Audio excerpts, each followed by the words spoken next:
et pour que nous réfléchissions aux différents sujets que nous allons pour nous traiter ensemble.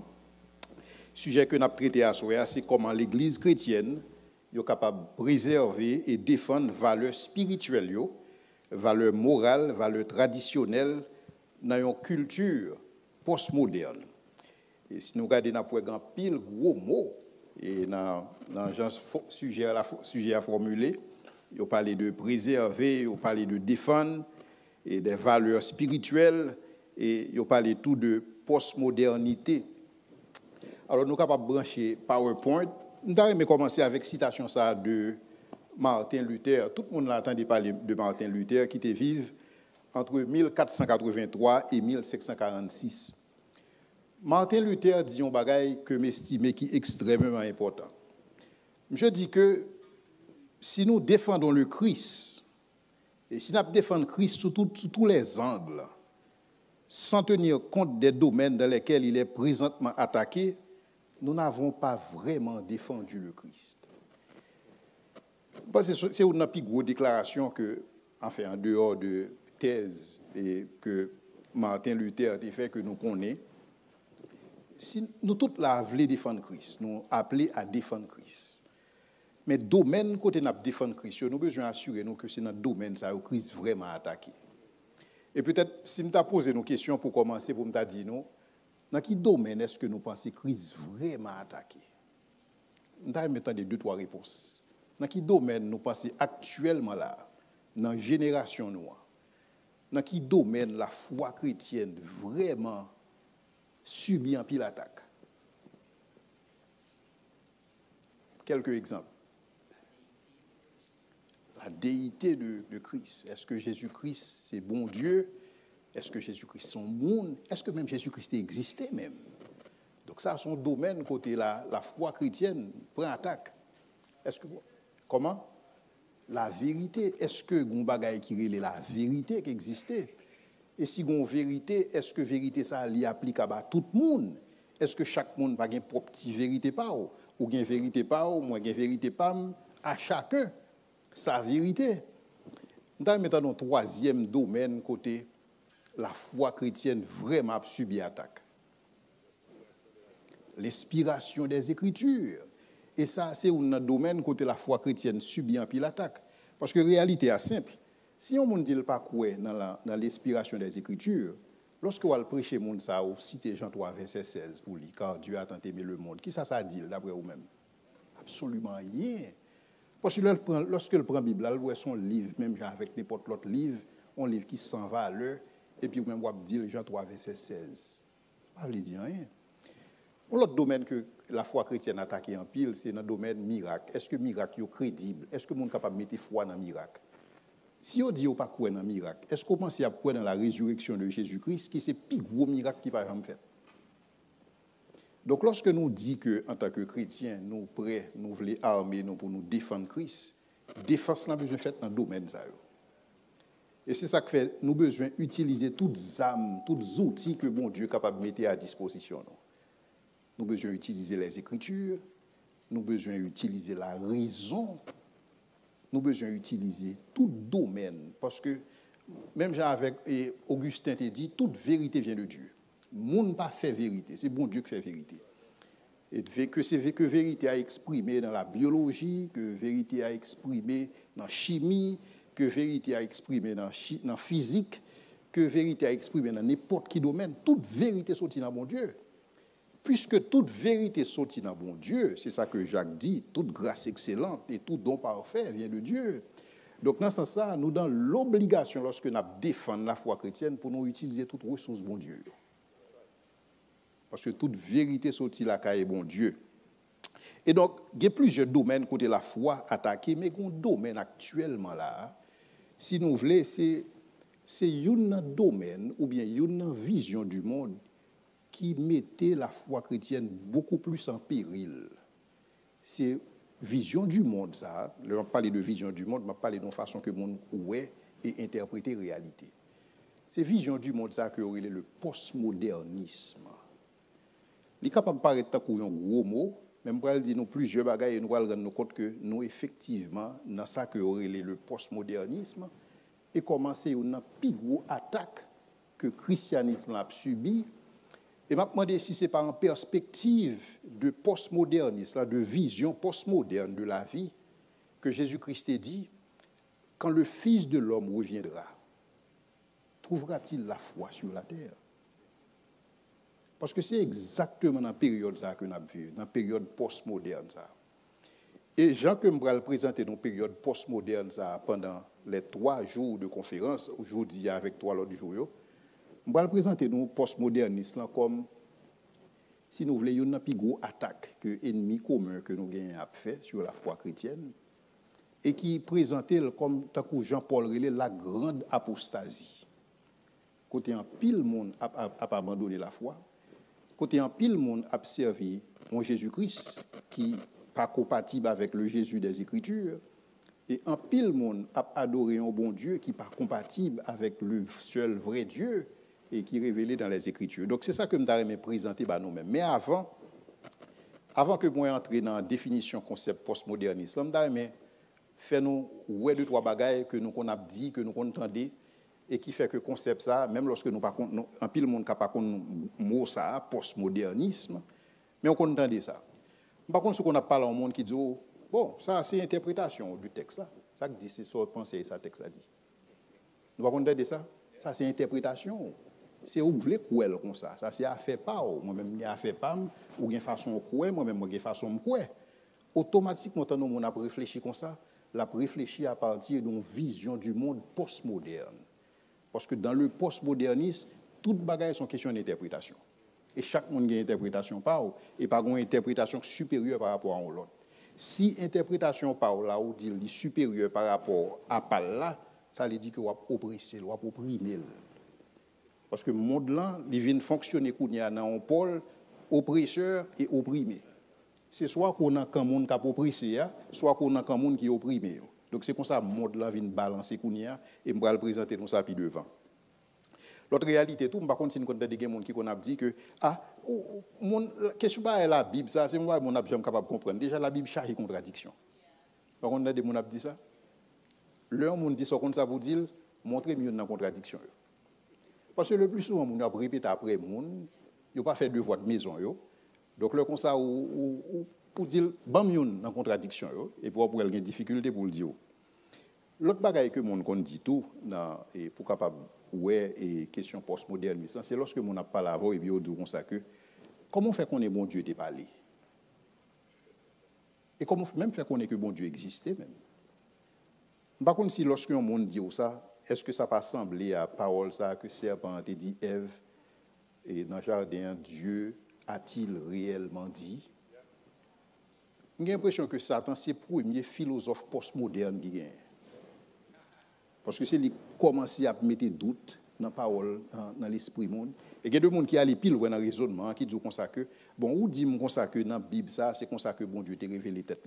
Pour qui ça, bon Dieu a révélé tête a écrit, alors qu'à cette époque, à peine si tu as 2 à 10% de monde dans le monde là que tu lit. Si vous avez 2 à 10% de monde qui lit, bon Dieu décide de révéler tête par écrit, eh bien, son bon Dieu élitiste, son bon Dieu sophistiqué. Bon Dieu, ça a fait seulement pour les gens qui connaissent lire. Quel type de bon Dieu a dit? Et qui bon Dieu qui t'a révélé tête li? Est-ce que c'est Yahweh? Est-ce que c'est Allah? Est-ce que c'est Krishna? Qui bon Dieu qui révélé tête li? Parce que chargé bon Dieu. Nous pas compter des types de raisonnement ça yo. Et l'autre raisonnement que le monde qu'on a dit lorsque on dit que bon, de toutes les façons pas de monde qui est capable de comprendre et qui ça Paul te voulait dire parce que et pas grand rien dit que ça que Paul écrit c'est ça qui est dans tête li. Parce que il y a des gens qui disent ça. Ils disent comme ça que ça qu'on rive que ou écrit un bagage soit écrit c'est pas ce que tu voulais dire. Mais dans la mesure où Paul pas disponible pour le dire mais ça qui est dans tête li donc ou pas connaître si ça Paul écrit c'est ça.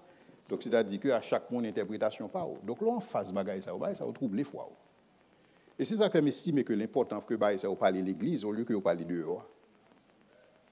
Parce que lorsque ça c'est dehors au parler, c'est dehors fait exposer ou même particulièrement jeunes qui entrés dans l'université et qui attendaient un professeur philosophie ou bien l'autre professeur qui dit le type de bagage ça les troubler et parce que ça de parler l'église d'abord.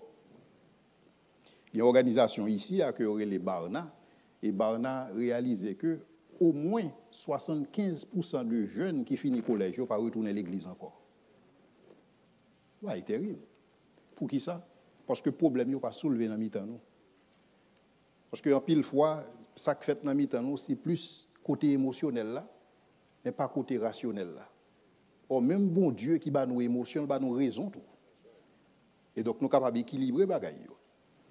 L'autre bagaille, peut-être, nous sommes capables de dire, mon dit que, et peut-être, je pense en pile, monde coupable de bagaille ça, lorsque vous avez lu la Bible, ou bien on a une étude biblique, et puis on a dit, qui ça passage ça dit à vous-même? Donc, on a des gens qui disent ça.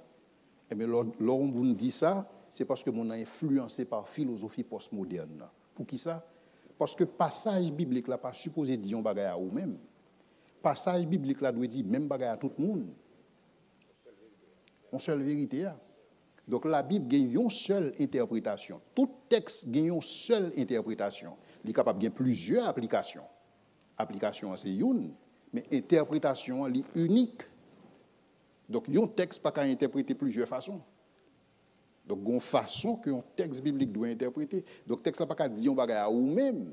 Et c'est ça qu'il y a des gens qui disent que, mais ça, texte là dit, chaque monde interprète le texte là de façon par eux. Et donc, à chaque monde, vérité par eux, à chaque monde, spiritualité. Donc, point que je fais que ce cité là, c'est que nous sommes capables de mettre nous dans le bain lorsque nous avons des types de raisonnement, ça, des types de réflexion, ça, donc nous connaissons effectivement, nous, dans une réflexion postmoderne. Même beaucoup disent nous qui ça postmodernisme lié.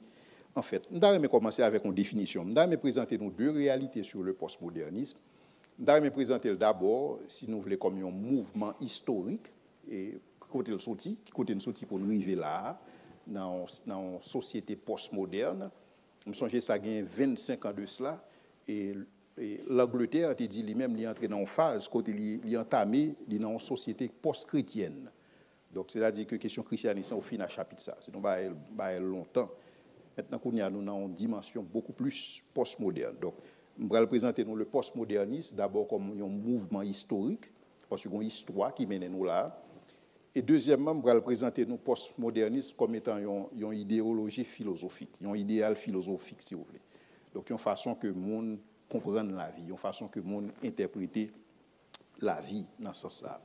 Donc, je voulais présenter nous le postmodernisme comme, si nous voulons, une réaction contre le modernisme, et je voulais présenter le modernisme comme une réaction contre le prémodernisme.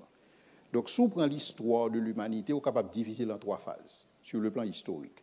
On est capable d'une première phase que nous voulons, et si nous voulons, prémoderne, pré veut dire avant, ou une deuxième phase, qui sont phase modernisme. Ensuite, une troisième phase, c'est postmodernisme, post veut dire après. Donc, nous sommes capables de comprendre le phénomène, ça, sinon vraiment comprendre l'histoire. Nous voulons présenter nous à ce mouvement. Alors, pour toute conférence qui pourra le faire, si vous ratez une, lorsqu'on va suivre la prochaine conférence, on est capable de difficulté pour catch-up. Donc, il est bon pour suivre tout. Et si vous parlez là, vous êtes capable de suivre la vidéo lorsque vous venez demain dans la prochaine conférence. Donc, lorsque nous regardons le prémodernisme, c'est une période, si nous voulons, qui a commencé et qui arrivait jusqu'au XIVe siècle. Jusqu'au XIVe siècle, depuis le Jardin d'Éden jusqu'au XIVe siècle, toute période, ça, il y aurait le prémoderne, la période prémoderne. Donc, période, ça, son période, si nous voulons, qui était dominée quelque part par la pensée du divin. Donc, c'est une période côté tout le monde connaît que bon Dieu révèle les têtes. Et on réalise que bon Dieu révèle les têtes de deux façons. Bon Dieu révèle les têtes de manière générale dans la nature et dans la conscience. Et bon Dieu révèle les têtes de manière spéciale dans les Écritures. Donc, c'est ça que nous connaissons, c'est ça que théologiens auraient la révélation générale, révélation spéciale de Dieu. Mais cependant, avant que révélation, ça, l'homme était capable de comprendre, l'époque, ça a été dominé, si vous voulez, par on pensée que tout ça arrivait, soit que si ce n'est pas bon Dieu qui fait, c'est le diable qui fait.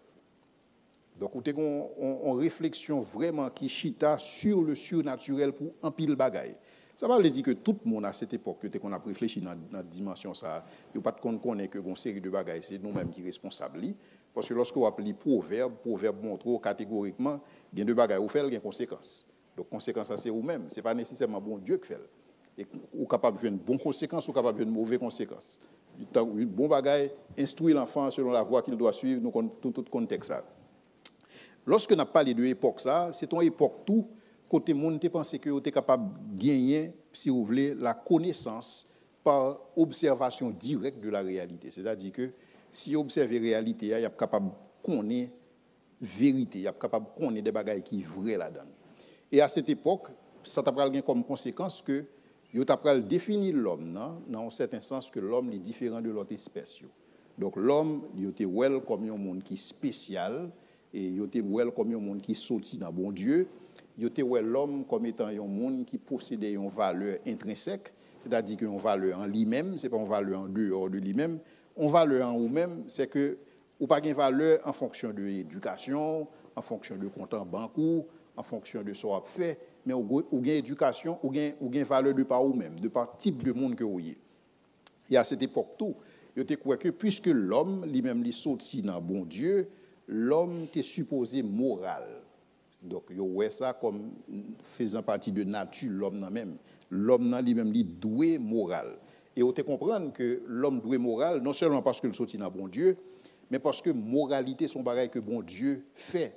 Son bagage qui sorti, son bagage qui ancré dans la nature de Dieu. Donc, puisque nous sortis dans bon Dieu, donc il est tout à fait normal que nous moral. Donc, moralité, son bagage qui objective et moralité, son bagage qui transcendant. C'est-à-dire que moralité, c'est bon bagage qui sorti et si vous voulez, c'est bon bagage que vous faites, c'est bon bagage que vous fabriquez, c'est pas une convention sociale, c'est pas mettez nous d'accord pour nous dire mais ça bien, mais ça qui mal. La notion du bien et du mal, vous connaissez son bagage, c'est bon Dieu seulement capable de définir ça. Donc, dans l'époque pré-moderne, c'est comme ça que le monde fonctionne. Donc, on est que bon Dieu définit bien, bon Dieu définit qui ça mal, et on te comprendre tout que le langage sont moyens que le monde est capable d'utiliser pour capable faire et communiquer des vérités. Maintenant, si je résume et période pré-moderne, je résume dans trois bagailles. Premièrement, on te croit que le monde est capable de gagner connaissance, acquisition de connaissances sont bagailles qui possible lorsque m'a observer réalité. Donc lorsque m'a observer réalité, je apprendre une série de bagailles. Et parce que je apprendre capable de gagner connaissance. Deuxièmement, je crois que le langage sont moyens qui fiables pour capable de transmettre vérité. Donc dans ce sens-là, il n'y a pas de problème que bon Dieu révèle dans les Écritures parce que le langage sont moyens qui fiables pour monde capable de communiquer sens. Et troisièmement, je connais que connaissance morale sont bagailles que nous joignons et si nous voulons de manière transcendante parce que son bagage qui sorti dans bon Dieu. Donc l'homme, l'irresponsable action, c'est comme ça que yote kwel. Mais maintenant nous suivons là très bien. Parce que yote ouais que moralité son bagage qui sorti dans bon Dieu, yote ouais tout à fait normal que l'État travaille ensemble avec l'Église pour capable appliquer moralité. Pour qui ça? Parce que yote ouais que alors c'était conception que bon Dieu créait plusieurs institutions. Bon Dieu créé la famille comme institution divine. Bon Dieu créé le gouvernement humain comme institution divine. Bon Dieu créé l'Église plus tard comme institution divine. Maintenant, puisque moralité son bagage qui transcendant, le ça où t'apprends joindre l'Église qui t'apprend allier ensemble avec l'État pour être capable d'appliquer une certaine moralité. Mais cependant, qui ça que t'apprends passer? Ou t'apprends joindre particulièrement lorsqu'on va arriver au XIIe siècle. Au XIIIe siècle, où tu as un paquet d'abus qu'a fait. Et abus, ça, c'est l'Église qui fait. Donc, c'est le pape, c'est papio qui met ensemble avec royaux et puis qui font un paquet d'abus. Et abus, ça, en pile, en fait. Il y a quelqu'un qui te voulait dénoncer, et parmi lesquels les réformateurs. Donc, ce n'est pas des bagages qui fait et que tout le monde casse les feuilles, ouvrir ça, ou tu as des gens qui te voulaient camper pour être capable de défendre les bagages, ça. Et tout abus, ça, des fois, lorsque vous faites en bas couverture des textes bibliques. Donc, c'est comme si nous avons joué des textes bibliques qui sont capables de supporter ça à faire. Et il y a un texte qu'on utilise pour être capable de faire abus, c'est Ecclésiaste 8, verset 2-4, qui dit qui ça? Qui dit que... Lila. Et qui dit que obéis à la voix, obéis à l'ordre du roi, et à cause du serment fait à Dieu, ne te hâte pas de contester avec lui et ne persiste pas dans une chose mauvaise, parce que le roi peut faire tout ce qui lui plaît. parce que sa parole est suprême. Et qui peut lui dire que fais-tu? Donc, dans ce sens-là, alors je vais paraphraser parce que j'oublie convertir texte pas en français. Alors, ça qui passe dans le ça, c'est que automatiquement, parole wa vin suprême, automatiquement, parole wa une puissance ça, wa yo à cette époque, yo utilisé texte ça ainsi que papio pour montrer que parole yo infaillible. Ça veut dire que même Jean parole bon Dieu infaillible, parole pape là, parole wa infaillible. Ça veut dire que yo utilisé, si vous voulez, parole bon Dieu pour être capable de faire abus. Et donc dans ce sens ça, ou t'as pral joindre des monde qui t'a pral lever camper contre bagaille ça yo, qui t'a pral dénoncer abus ça yo t'a pral dénoncer wa yo t'a pral dénoncer papio. Et puisque wa yo avec papio, yo comme te joindre autorité ça dans la Bible qui sont qu'on va rejeter tout. La Bible. Et donc, c'est ça qui va mener nous dans la période moderne. Dans la période moderne, c'est une période qui était dominée par quelques philosophes, tant que René Descartes, que un pile monde qui attendait parler de lui, et John Locke, Jean-Jacques Rousseau, et Voltaire, Adam Smith, Denis Diderot, David Hume, Baruch Spinoza, Immanuel Kant. C'est monde qui était dominé période ça. Alors, ça m'a fait assurer, m'a tout simplement présenté nos mouvements historiques là. Et après, on est capable de garder qui conséquences que, et lorsque le arrive dans le post-moderne, qui conséquences que le gain sur la vie. Non. Période moderne, c'est période qui fait de, si vous voulez, entre le 14e et le 17e siècle, et pour une période que nous relèvons la Renaissance, et entre le 17e et le 19e siècle, qui t'appelle la Révolution française, et c'est période ça qui t'appelle catégorisé de l'âge de la raison. C'est comme si à cette époque, lorsqu'il y a rejeté, et si vous voulez, période pré-moderne, il y a rejeté parce que en pile monde dans la période pré-moderne, il a essayé d'expliquer trop de bagailles par le divin. Par exemple, si la pluie pas tombée, il dit que c'est parce que Dieu est fâché, c'est parce qu'il est capricieux. Donc dans ce sens-là, vous supposez et une offrande à Dieu. Et pour que soient capable de changer l'idée, pour que soient capable de faire la pluie. Mais cependant, avec la science qui vient de développer, le ça a un principe de vaporisation qui explique le phénomène de la pluie, comment la pluie fait. Donc, dans ce sens-là, on dit que, donc, là, on n'a pas besoin encore, et si vous voulez, en question de révélation, maintenant qu'on y a tout son besoin, ou besoin de la raison. Donc, c'est l'âge de la raison. Donc, question de bagaille révélation, question de bagaille inspiration, parole, mon Dieu, c'est mettre bagaille ça sous côté, nous pas besoin bagaille ça encore. Et donc, nous pas même besoin, bon Dieu, même pour nous moral. Parce que qu'on y a là, nous capables de développer propre moralité par nous. Nous capables de créer des conventions, nous capables de créer des normes, en sorte que pour nous ne pas déchirer l'autre. Donc, nous pas vraiment nécessairement besoin bon Dieu. Et nous pas besoin bon Dieu pour qui ça? Parce que nous pas capables de démontrer que même bon Dieu existait. Parce que là, ça, où tu as une réflexion que tu as dire que, puisque une série de bagages qu'a fait, bon Dieu pas intervenu là-dedans, bon Dieu pas agi sous yo, et donc dans ce sens, à qui ça même bon Dieu servi. Donc, où tu as sorti dans un théisme, qui c'est croyance que bon Dieu existait et que bon Dieu intervenu dans la vie monde. Il t'a débouché sur une deuxième croyance qui c'est le déisme, qui c'est croyance que bon Dieu existait, mais il n'a pas intervenu dans les affaires monde. Et si vous voulez, c'est à peu près le type de croyance ça que Salomon, pendant la chute, il a été quoi. Et c'est ça que fait chaque temps, on lit Ecclésiaste, où Salomon constamment dit, mais ça ouais sous le soleil. J'ai vu un mal grave sous le soleil. J'ai vu des esclaves monter sur des chevaux et des princes marcher par terre. J'ai vu un mal grave sous le soleil. J'ai vu l'injustice. Et chaque temps, Salomon a dit, expression sous le soleil, là, veut dire un monde côté bon Dieu existait, mais il n'a pas intervenu. Donc, bon Dieu pas entrer dans les affaires monde, il pas mélanger, la pour occuper bagaille divin, bagaille humain, pas entrer là-dedans. Et donc, dans ce sens, il y a des gens qui dit que si bon Dieu existait, mais il n'a pas intervenu dans les affaires monde, à qui ça le servit, et peut-être qu'il n'a pas existé même.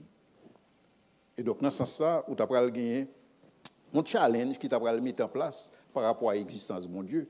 Parce que toute bagaille qu'on n'est pas capable de prouver empiriquement, toute bagaille qu'on n'est pas capable de fourrer dans un tube, dans le laboratoire, pour capable de démontrer qu'il n'a pas existé. Donc, bon Dieu, dans la période ça, où tu as regardé bon Dieu pas existé, et n'am monde pas existé, monde pas nécessairement un nam, et parce que là ouvert au monde, ou pas ouais ça nam, ou pas ouais fantôme dans machine, ou pas ouais, donc là ça n'a pas existé. Et donc là, ça, lorsque tu as besoin de définir l'homme, ou tu as dit l'homme, c'est qui ça lié. Donc l'homme, si dans la période pré-moderne, tu comprends l'homme comme étant créé à l'image de Dieu, dans la période moderne, tu vois l'homme comme un animal, mais seulement un animal raisonnable. Donc c'est comme ça que l'homme, il est défini. Donc l'homme, c'est juste une machine, et il n'a pas une âme, il n'a pas une essence, et donc il n'a pas une nature vraiment. C'est tout simplement, même il y a un philosophe et un biologiste, c'est très célèbre, il est Richard Dawkins, et il dit que le monde, c'est tout simplement un masse-labou qui développe la rationalité, et rien de plus. Donc c'est comme ça que l'homme vient définir. Donc certainement, lorsque l'homme vient définir comme ça, donc Kounia là, ça t'a pas montrer, ça t'a pas mettre monde dans une situation côté et ou pas capable de connaissance morale encore. Et connaissance morale, on capable de gagner, oui, mais on ne gagne pas propre moyen pas. On pas besoin de bon Dieu pour définir moralité pour vous-même. Donc on pas besoin de bon Dieu qui dit qui ça qui est bien, qui ça qui est mal. Nous définir qui ça qui est bien, qui ça qui est mal pour nous-mêmes et par nous-mêmes. Parce que nous avons une capacité pour ça. Nous avons la raison et avec raison que nous gagnons, nous sommes capables de définir bagay ça de par nous-mêmes. Donc moralité dans ce sens ça, il vient pas un bagay qui est universel, mais tout simplement il vient utilitaire. Utilitaire dans le sens que ou moral parce que sous moral la bon pour vous-même. Nous pas nécessairement moral parce que sont impératifs que bon Dieu établit, mais tout simplement moral. Et là ça il y a 3 ou bien 4 gros philosophes qui te viennent avec plusieurs thèses et pour être capable de montrer et pour qui ça un monde capable moral par exemple. Il y a aussi de Thomas Hobbes et qui lui-même dit que moral existait mais on a besoin de supposer, on a besoin de vivre comme si bon Dieu était existé en sorte que pour moralité nous sommes capables de faire sens. Donc c'est des propositions à Immanuel Kant ou dernier l'autre monde et 2 économistes c'était Jeremy Bentham et John Stuart Mill. Et John Stuart Mill, 2 monsieur ça ou même ils ont une approche de moralité qui était basée sur utilité. Toutes les fois que il fait bien, toutes les fois que il contribue à bien, un plus gros nombre de monde possible. Donc on est capable de faire. De toutes les façons, depuis conséquence, ils n'ont pas affecté trop de monde. Ils sont intépales. Donc ils croient que l'homme t'a aller en améliorant. C'est-à-dire que l'homme t'a venir parfait. C'est comme ça que vous croyez. Et c'est concept ça que vous